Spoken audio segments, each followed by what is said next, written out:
Hi, I am Krishna Raghavendran, and in this video we are going to see about web development using HTML, CSS and JavaScript.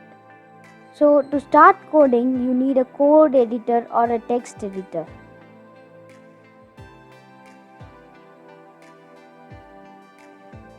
In Windows you have a text editor called Notepad. In Mac you have TextEdit, but we recommend you to use Brackets. It is an open source modern text editor. The link to download is in the description. So now let's see what is HTML. HTML is Hypertext Markup Language. CSS is Cascading Style Sheet. So CSS is used to style the HTML elements.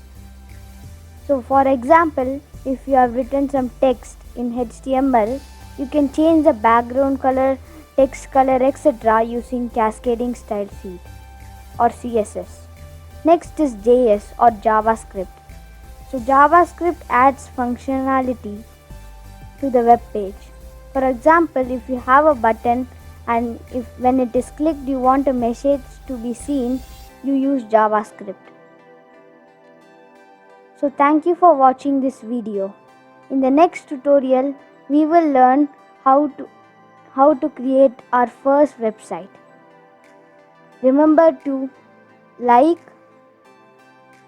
comment, share and subscribe.